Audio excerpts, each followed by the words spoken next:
Dear students, आज ये BCom part second income tax की क्लास चल रही है। जैसा कि मैंने पहले एक नोट्स भेजे थे और 3-4 क्लासें भेजी थी, उसी के कंटिन्यूशन में जो छोटे क्वेश्चंस हैं उनके बारे में और थोड़ा डिस्कस कर रहा हूँ। देखिए, एक पॉइंट है, क्वेश्चन है, मकान संपत्ति से आय शीर्षक की ऐसे कोई 2 आयों का उल्लेख कीजिए जो आय कर से मुक्त हैं।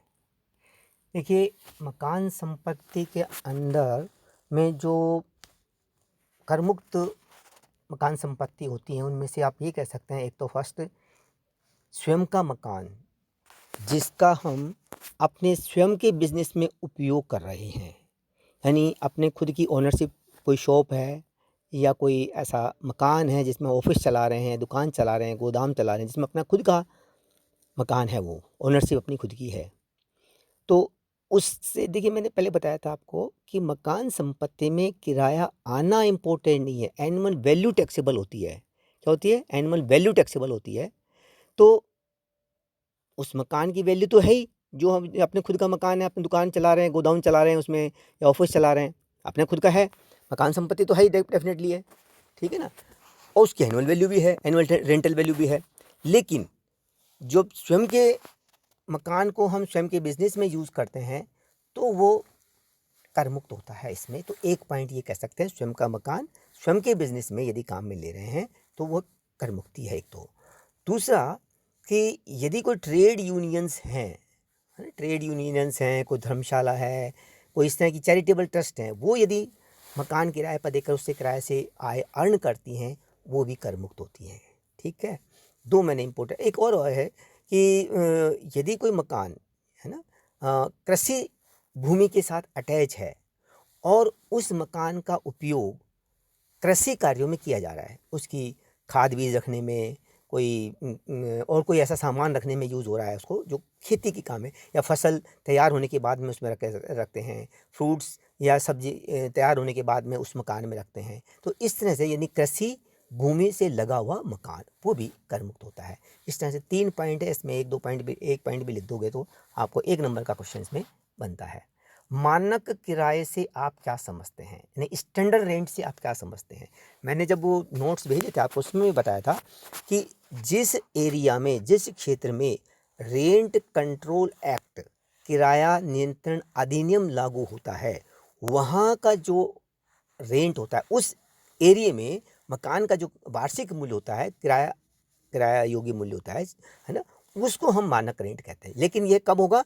जहाँ रेंट कंट्रोल एक्ट जिस एरिया में लागू होता है वही मानक किराया होता है, और कहीं मानक किराया कहें या स्टैंडर्ड रेंट। जो तीसरी कंडीशन में आता है, अपन जहाँ लेते हैं कि भाई म्यूनिसिपल वैल्यूएशन और fair rent which ever is more, और फिर उसको कंपेयर करते हैं स्टैंडर्ड रेंट से, फिर कहते हैं अपन मोर वाली जो फिगर है वो, और standard rent which ever is less जो लेते हैं, वहाँ जो स्टैंडर्ड रेंट यूज़ हो रहा है उसी को हम मानक किराया कहते हैं। और मैंने उस समय भी बता दिया था कि मानक किराए से मतलब है अपना उस एरिया का वार्षिक किराया मूल्य जिसमें रेंट कंट्रोल एक्ट लागू होता हो।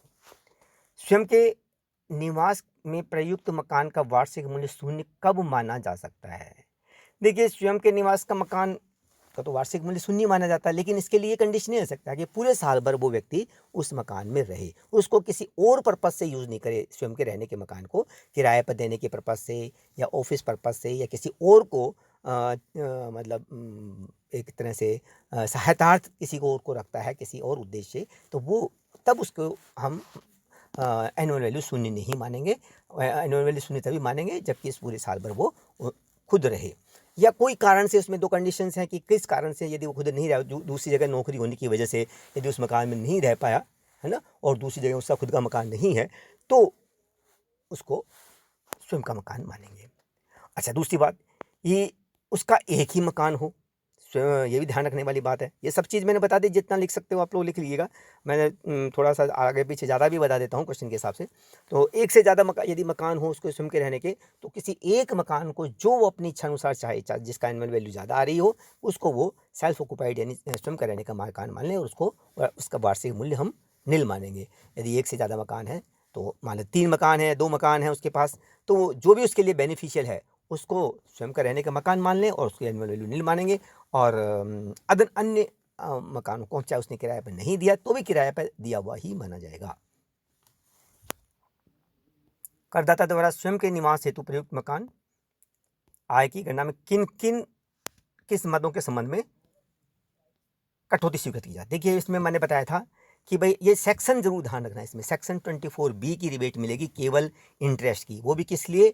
इंटरेस्ट उस मकान को बनाने, ध्यान रखिएगा, उस मकान को बनाने या खरीदने के लिए यदि लोन लिया है, उसी मकान को, जिस मकान पर यदि रिबेट लेना चाह रहे हो, उसी मकान को खरीदने के लिए, यानी किसी और मकान के बनाने के लिए उसने लोन लिया, इस मकान को गिरवी रखे, तो ऐसा नहीं। जिस मकान के संबंध में अपन मकान संपत्ति की आय की बात कर रहे हैं या रिबेट की बात कर रहे हैं, उसी मकान के लिए, कंस्ट्रक्शन के लिए या खरीदने के लिए लोन लिया है, तो ही आपको केवल इंटरेस्ट की रिबेट मिलेगी। जो इंस्टॉलमेंट में या किसी भी तरह से जो इंटरेस्ट शामिल होगा, उसकी रिबेट केवल एक ही रिबेट मिलेगी सेक्शन 24B के अंतर्गत। ये याद रखिएगा। 24B लिखते ही हम ये समझ जाएंगे पढ़ा लिखा बच्चा है, इसने पढ़ा है इस चैप्टर को ढंग से। तो जो इंपॉर्टेंट सेक्शन है उनको ध्यान रखिएगा। सेक्शन 24B बहुत इंपॉर्टेंट है, ध्यान रखें। इसी तरह से मैं कहीं डिडक्शंस की बात करेंगे, अपन 80 के डिडक्शंस की बात करेंगे, तो वहाँ भी मैं सेक्शन याद कराऊंगा आप लोगों को अपने सिस्टम से। तो ये ध्यान रखिएगा। इस तरह से केवल इंटरेस्ट की रिबेट में लिख भी रखा है, लेकिन थोड़ा सा आगे पीछे की चीज़ इसलिए बता देता हूँ, आंसर तो इसमें से, लेकिन थोड़ा बैकग्राउंड पता होता है तो आप लोगों को याद रहने में ईजी रहेगा। नेक्स्ट, स्वयं के रहने के एक मकान हेतु लिए गए ऋण पर ब्याज किस सीमा तक स्वीकृत होता है? वर्ष 2017 में लिया हो या निर्माण 2017 में पूरा हो। देखिए, मैंने इस समय जब वो नोट्स भेजे थे, उस समय मैंने सारी चीज़ें बता दी थी। यदि 1 अप्रैल 1999 से पहले का लोन लिया हुआ है तो 30,000 रुपये की रिबेट है। 1 अप्रैल 99 के बाद में यदि लोन लिया हुआ है तो 2 लाख रुपए तक की रिबेट इसमें मिल सकती है। लेकिन इसमें एक चीज़ और बताई थी कि 1 अप्रैल 99 से पहले बहुत सारी कंडीशंस लागू नहीं होती। रिपेयर के लिए लोन लिया है तो भी रिबेट मिल जाती थी। एक्सटेंशन के लिए लोन लिया है, यानी सेकंड थर्ड मंजिल या आगे पूरा मकान बनाने के लिए लोन लिया है, तो भी पूरी रिबेट 30,000 की मिल जाती थी।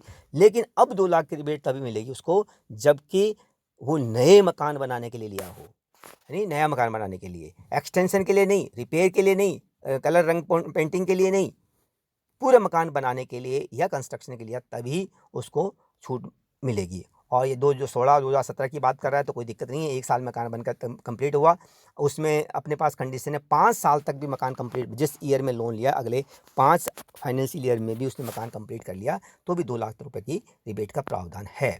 इसमें कैपिटल इंटरेस्ट भी इंक्लूड है। कैपिटल इंटरेस्ट मैंने बताया था आपको, पूंजीगत ब्याज, यानी जिस पीरियड में मकान बनता है, जैसे मान लीजिए मकान बनाने में और कंप्लीट होने में 1 साल लग गया, 2 साल लग गए, 2 साल, तो 2 साल का जो पीरियड होता है इंटरेस्ट का, उस पीरियड में जो इंटरेस्ट का पेमेंट करता है उसकी 5 इक्वल इंस्टॉलमेंट में छूट मिलती है। जैसे मान लीजिए सपोज 2 साल लगे उसको मकान बनाने में, तो 2 साल में मान लीजिए सपोज 1 लाख रुपए उसका इंटरेस्ट का अलग से लग गया। अभी EMI शुरू नहीं हुई थी, केवल प्री EMI इंटरेस्ट का। EMI मतलब प्री जो किस्त जाती है उसको EMI कहते हैं। तो प्री EMI से पहले का जो इंटरेस्ट है वो एनुअल कैपिटल इंटरेस्ट की कैटेगरी में आता है और 5 इक्वल इंस्टॉलमेंट में उसकी छूट मिलती है। 1 लाख रुपए का इंटरेस्ट हो गया, 5 से डिवाइड कर दीजिए, यानी 20,000 रुपये पर एनम हम जो रेगुलर इंटरेस्ट है वो उसमें जोड़ देंगे और लिमिट वो 2 लाख ही रहेगी। ये ध्यान रखने का, अलग से नहीं है, ये 2 लाख से ऊपर नहीं है, 2 लाख में ही सब मिलाइए।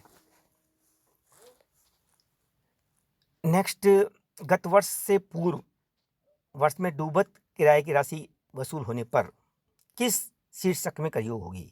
यदि यह है डूबत किराए के रूप में स्वीकृत हुई हो और करदाता ने अपना मकान इस बीच बेच दिया। देखिए, यदि डूबत किराए के की यदि कोई वसूल हुई, डूबत वाले अनरियलाइज रेट, यानी पहले बेड डेट्स हो गया था, किराया डूब गया था, पैसा कस्टमर ने मतलब अपनी किराएदार ने पेमेंट नहीं किया था और उसकी यदि बाद में रिकवरी होती है तो उस संबंध में देखिए 2017 असेसमेंट ईयर 2017-18 की बात कर रहा हूँ मैं, कर निर्धारण वर्ष 2017-18, प्रीवियस ईयर नहीं, प्रीवियस ईयर 16-17 लग गया उसमें। और कर निर्धारण वर्ष 17-18 से एक नियम हो गया कि यदि डूबत ऋण की वसूली होती है या कोई पुरानी डेट से किराया बढ़ा हुआ, जैसे मान लीजिए पहले 2,000 रुपये पर मंथ किराया था, अब कोर्ट ने या किसी ने आपको कह दिया कि भाई नहीं 3,000 रुपये, 3 साल पुराना 3,000 रुपये पर मंथ से दो, तो 1,000 रुपये पर मंथ के हिसाब से जो आपको एरियर मिलेगा, बकाया मिलेगा, तो चाहे बकाया मिले और या डूबत ऋण मिले, दोनों को मिलेगा 2017-18 कर निर्धारण वर्ष से।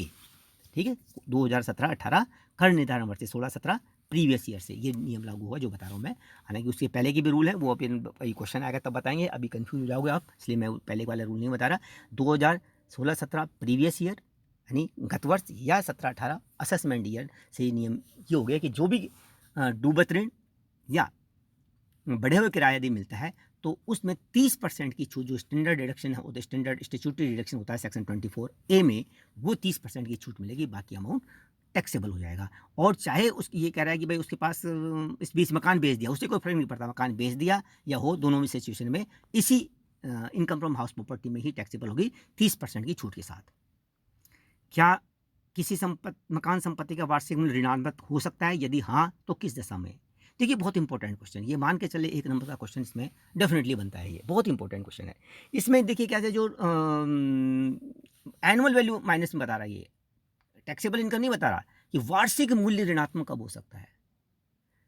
वार्षिक मूल्य कब हो सकता है? जबकि एनुअल वैल्यू, जो भी ग्रोस एनुअल वैल्यू आई, उसमें से म्यूनिसिपल टैक्स लेस करने के बाद यदि कोई राशि माइनस में आती है तो माइनस में रिबेट मिल जाएगी, तो माइनस में उसका एनुअल वैल्यू हो जाएगी।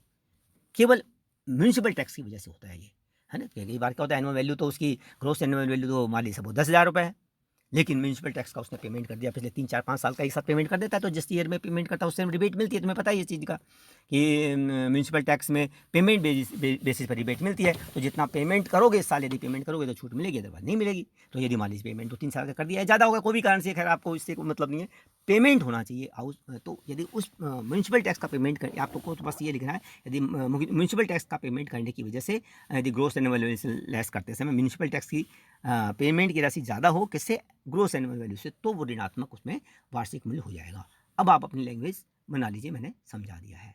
अब कई बच्चे को कहते हैं सब सेल्फ ऑक्युपाइड में माइनस में हो जाती है इंटरेस्ट की रिबेट देने के बाद, लेकिन ये इनकम फ्रॉम हाउस प्रॉपर्टी को नहीं बता रहा है, ये पूछ रहा है संपत्ति का वार्षिक मूल्य ऋणात्मक कब होगा। तो वार्षिक मूल्य ऋणात्मक कब होगा? जबकि उसकी म्यूनिसिपल टैक्स की राशि ज़्यादा हो ग्रोस एनुअल वैल्यू से, तभी होगा, अदरवाइज नहीं। सेल्फ ऑक्युपाइड वाला पॉइंट इसमें नहीं आएगा। सेल्फ ऑक्युपाइड हाउस वाला, उसमें जो इंटरेस्ट रिबेट में वो तो टैक्सेबल वैल्यू हो जाएगी, इसलिए उसको यहाँ कंसिडर नहीं करें बिल्कुल भी। अच्छा, अब किस परिस्थिति में मकान संपत्ति सहायक शीर्षक में कर योग्य आय में वैधानिक कटौती नहीं मिलेगी? देखिए वैधानिक कटौती कब नहीं मिलेगी? एक तो मान लो एनुअल वैल्यू, जो नेट एनुअल वैल्यू है वो ऋणात्मक आ जाए, म्यूनिसिपल टैक्स ज़्यादा हो और ग्रोस एनुअल वैल्यू ज़्यादा हो, तो ऋणात्मक भी नहीं मिलेगी। या फिर सेल्फ ऑक्युपाइड हाउस में तो दो सिचुएशन हो सकती है जबकि उसको जो 30% की स्टैट्यूटरी रिबेट देते हैं वो नहीं मिलेगी। या तो उसके वार्षिक जो मूल्य है वो ऋणात्मक हो, या फिर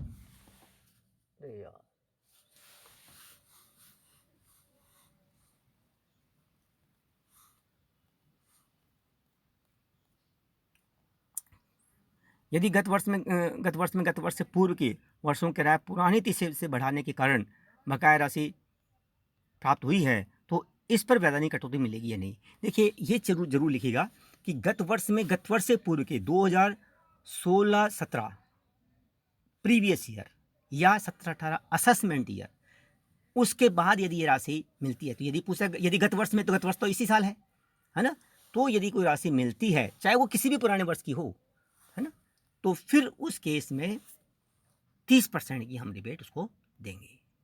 ठीक है, 30% की रिबेट का प्रावधान है इसमें, 30% रिबेट देंगे। 2017-18 से रूल बदल गए हैं असेसमेंट ईयर, तो उसके बाद में यदि मिल रहा है तो उसको 30% की छूट मिलती है। एक व्यक्ति की मकान संपत्ति से आय शीर्षक में कर योग्य आय किस प्रकार से हो सकती है? यदि एक व्यक्ति गत वर्ष में एक भी मकान का स्वामी ना हो, यदि पूर्व में उसके स्वामित्व में, ये लो ठीक है, ये चीज़ हो सकती है। क्योंकि यदि मान लीजिए पूर्व में उसका मकान रहा हो और बेड डेट्स की रिकवरी हुई हो, यानी बेड डेट्स का मतलब मकान वो बिजनेस वाला बेड डेट्स नहीं है, या अनरिलाइज्ड रेंट की रिकवरी हुई हो, या कोई पुरानी डेट से कोई किराया बढ़ा हुआ मिला हो, तो उस किस में ये उसके पास इस गत वर्ष में मकान नहीं होते हुए भी उसकी इनकम फ्रॉम हाउस प्रॉपर्टी हो सकती है। इस तरह से हमारे सारे क्वेश्चन बता दिए इस वीडियो के माध्यम से। 15 मिनट का वीडियो हो गया लगभग, तो अब इससे ज़्यादा बड़ा होगा, नेक्स्ट वीडियो में और क्वेश्चन लेंगे। Thank you.